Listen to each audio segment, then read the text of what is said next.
Why is Sri Lanka unable to settle its debt? Sri Lanka's foreign reserves stood at $7.9 billion at the time of the president's election to office in 2019. Today, the country's foreign reserves have dropped to about $1.9 billion.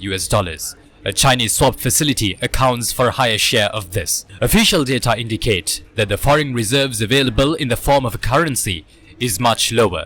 Sri Lanka's failure to settle its debt is mainly due to the rapid decline in foreign reserves. Why did Sri Lanka fall into this situation? Soon after the presidential election in 2019, the government slashed taxes by disregarding expert advice. This cost the government 600 billion rupees in tax revenue. After the COVID-19 pandemic struck, Sri Lanka failed to import vaccines on time, unlike countries like Bangladesh. For reasons unknown to the masses, Sri Lanka lost an opportunity to import vaccines at a low cost. Do you remember the revelation made by opposition lawmaker Manusha Nanayakara at that time?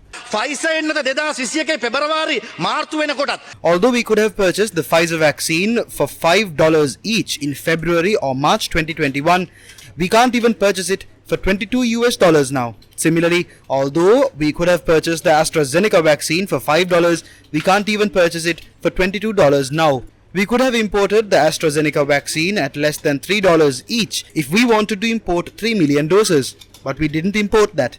We placed the order on July 2021. But other countries had already placed orders by then. In July 2021, when Bangladesh was purchasing Covishield vaccines at $4 each, we were purchasing at $10 or $15. When Bangladesh imported Sinopharm vaccines at $10 each, we imported them at $15. The loss caused due to that was about 14.1 billion. They told lies to cover this up. They made statements through the Bangladeshi foreign minister, China, and even published tweets. But I wish to say that the government looted about $5 from each vaccine. මේ එක එන්නතකින් dollar 5-10ක් හොරකම් කරයි කියලා කියනවා මෙතුමා. ඔබතුමා වගකීමෙන් කියනවා නම් ඔබතුමා අපරාධ පරීක්ෂණ දෙපාර්තමේන්තුවට ගිහිල්ලා කියන්න. පැමිණිලි කරන්න. ඔබතුමා මනුෂ්‍ය මන්ත්‍රීතුමාට මේකට අදාළ ලිපි ලේඛන මම සභාගත කරනවා. What happened after that? The government used up the country's foreign reserves to settle debts in 2021 and went with a begging bowl to foreign nations. China, India and Bangladesh were among the countries that provided financial assistance at that time. These loans had to be settled in about 3 months. Against this backdrop, global rating agencies had downgraded Sri Lanka, citing a possibility of debt default. Those in responsible positions criticized the rating agencies and did nothing to address the problem. It was during this period that parliamentarian Ajit Niwad Cabral was appointed as the governor of the central bank. He rolled out a roadmap for economic recovery. However, what was the end result? The government settled a $500 million international sovereign bond on January 18th, disregarding advice by economists. Experts had pointed out that delaying the repayment would help Sri Lanka to improve its ratings and re-enter the international market to raise funds. Due to Sri Lanka's weak economic performance, the international sovereign bonds were trading at a very low price at the secondary market. Those who purchased these bonds in the secondary market would have amassed massive profits. But these details are yet to come to light. However, for reasons best known to them, the government settled the $500 million international sovereign bond repayment. The confidence of the international community on Sri Lanka kept dropping after the repayment was made. This was because the country's foreign reserves dropped to dangerously low levels. The end result was that the government wasn't able to pay for the consignments of fuel, gas and coal that reached the country. The then Minister of Power Gamini Lokogia said $51 million had to be paid for one consignment worth $35 million. The next major mistake was to peg the exchange rate of the rupee to the US dollar. The government released its reserves to the market and retained the exchange rate at 202 rupees for a US dollar since coming into power until March this year. Economists say Sri Lanka had lost about $5 billion since 2019 due to this decision. Export revenue and workers' remittances had not flown through the banking system due to the low exchange rate, and this aggravated the crisis.